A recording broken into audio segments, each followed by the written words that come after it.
Oi, eu sou a Inês e estou aqui para apresentar o Papo de Futuro, segunda edição. Trocas reais para você construir o seu futuro. Vamos lá? Bem-vindos ao Papo de Futuro. Esse é mais um episódio, dessa vez um pouco diferente, porque vamos conversar com o curador de programação de palestras da Feira Norte do Estudante desse ano, Álvaro. Tudo bem, Álvaro? Tudo jóia, meu amor. Olá, você que está nos acompanhando aí. Como é bom te encontrar Pois depois de é, longos né? Foi anos. meu Você tá professor. vendo? Eu não tô ficando tão velho Velho assim. aí, ó. Não, tá todo mundo ficando Tá todo velho. mundo ficando velho. A vida nos trouxe lá atrás nessa relação aluno-professor. É E verdade. hoje a gente nessa relação de colega, Muito legal esse falando sobre encontro. educação, né? Falando sobre algo que é tão Sim. importante, Nos que é... encontramos na educação de novo. Você tá vendo? O ciclo da educação, muito bom. Tô muito feliz. É Muito sempre obrigado bom, eu pela também. Tô oportunidade. muito feliz. Vamos conversar então, como é que é feita essa curadoria? Me explica. Pois é, então, primeiro agradecer imensamente pela oportunidade de fazer essa troca com vocês.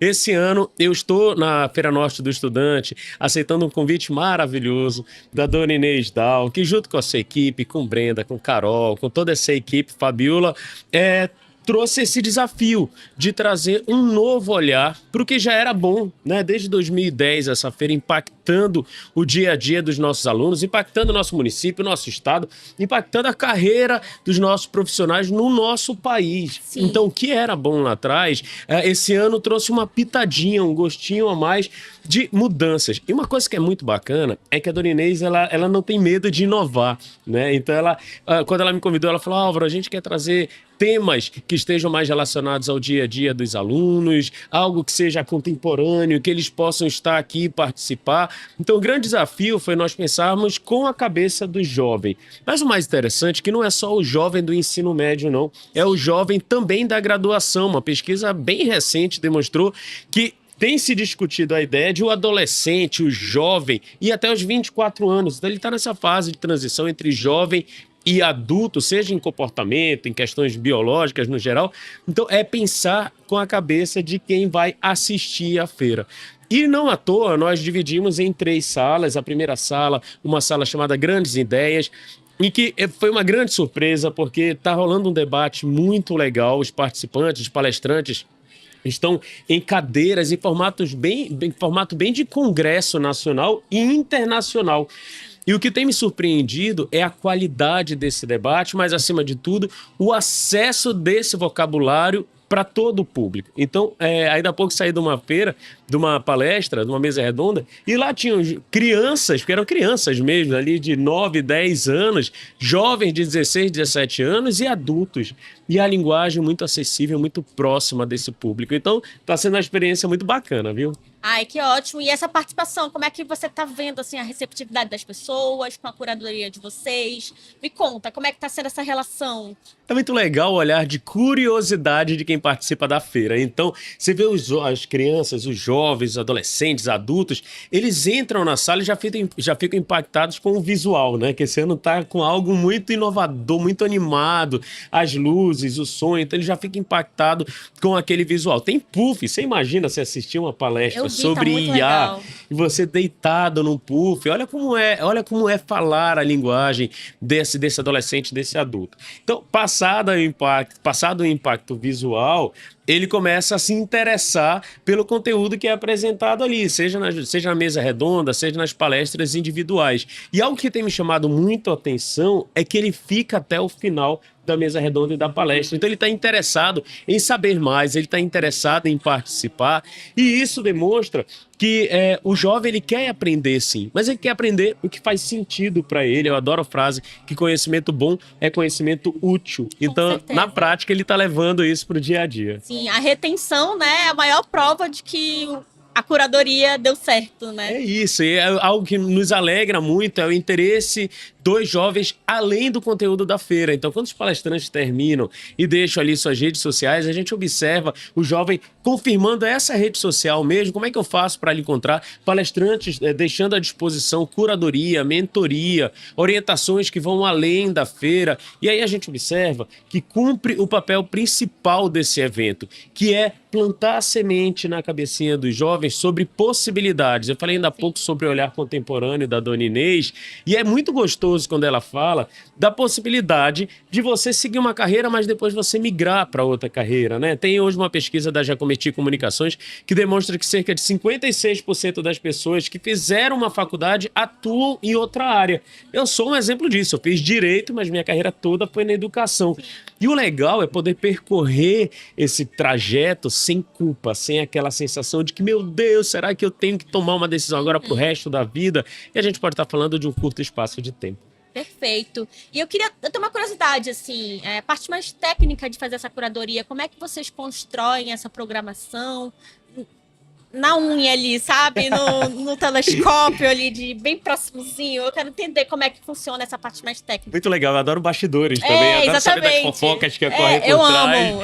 É o que a gente quer saber. É muito legal quando você tem uma equipe que está flexível para curtir o processo com muita responsabilidade, mas com uma certa informalidade e leveza que é tão importante para o nosso dia a dia. Então, o primeiro ponto foi entender a dinâmica que nós queríamos. Dividimos em 3 salas. A primeira sala, Grandes Ideias, em que ocorre essa mesa redonda com um bate-papo, com conteúdo muito contemporâneo, que faz parte da realidade dos jovens. Então, ao invés de nós falarmos sobre a importância da fisioterapia no dia a dia, que a gente sabe que tem, a gente trouxe por que não tratar a IA impactando as decisões de um fisioterapeuta. E aí você tem a questão da profissão como um pano de fundo para temas factuais. Eu adoro essa palavra, né? Que tem a ver com o dia a dia, o que está acontecendo ali. Então, essa Grandes Ideias. A segunda são oficinas, conteúdos práticos, que você vai aprender, por exemplo, como fazer uma imersão e tirar fotografias melhores para vender o seu produto. Então, às vezes, a gente está tão focado ali na graduação, que é importante, mas é preparar esse jovem também para ser um profissional. E a terceira, e essa eu preciso confessar que é meio xodozinho, que é o que nós começamos esse ano, que é uma sala voltada para profissionais de educação. Entender que a formação de uma sociedade se dá pela tríade, né? É família, educadores e alunos. E quando você tem os 3 bem casados, de mãos dadas, ela tende a trazer melhor alicerce para a educação de uma sociedade. E essa sala de educadores, que é a novidade desse ano, nós temos a participação de professores, coordenadores, diretores, tanto da educação básica, eu estou falando de ensino infantil, fundamental e médio, quanto para o ensino superior. E o mais bacana é que você tem nessa sala os educadores e do lado você tem o jovem. Então eles estão debatendo a educação, estão vivendo a educação no mesmo espaço com um profissional de educação que vem compartilhar a experiência. E o que mais a gente quer? Trazer a ideia de que educação no nosso país dá resultado. Porque a gente ainda tem o pensamento dos avós, dos pais lá atrás, falando: eu tô muito cansado, passei o final de semana todo corrigindo prova, não quero ser educador. Ou é uma profissão que não dá dinheiro e nós precisamos pensar o contrário, porque senão nós não vamos ter profissionais de educação no futuro. É verdade, é uma luta, né? É um propósito, eu acredito, da feira, para que tanto comunicadores não, quanto educadores, quanto os próprios alunos vejam a importância, né, da educação e que seja levada a sério no nosso país, né? Sempre. E é importante nós lembrarmos o quanto a educação é, de fato, mutável. Uma pesquisa muito recente agora saiu demonstrando que, pela primeira vez, o índice de alunos na educação à distância superou a educação presencial. É um item muito diferente do que era há 10 anos atrás. Sim. Então, isso demonstra que as pessoas estão mudando o seu formato também de aprender. Por outro lado, essa mesma pesquisa demonstra que 65% dos alunos que ingressam num curso EAD acabam desistindo e cerca de 55% no presencial. Ou seja, é muita iniciativa e pouca acabativa. Talvez pela ideia de que a educação ainda não é prioridade no nosso dia a dia. E exige também uma transformação das instituições de ensino, né? Acompanhar esse movimento para fazer com que fique mais atrativo até, né? Para que a pessoa, pela retenção, como a gente falou, né? Para que a retenção fique até o final do curso fazendo essas adaptações. E o processo precisa casar desde a educação infantil até a pós-graduação. Eu estou falando de mestrado e doutorado.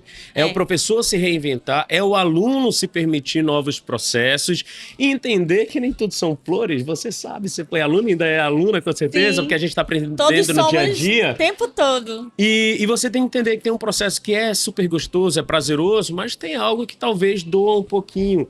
E só que a gente também está muito acostumado a lidar somente com o que é bom, né? Hoje em dia, aquele comentário ruim das redes sociais, a gente vai lá e apaga, a gente exclui, elimina, bloqueia. Então, lidar com os dois lados que existem na educação também. É isso. Amei o nosso papo. Tem mais alguma coisa que tu queira deixar ali de recado para esses novos estudantes do ensino superior? Como é que, enfim, alguma dica tua, pessoal, para eles? Eu tenho. Primeiro, venham sempre à Feira Norte do Estudante, a versão aqui 2025.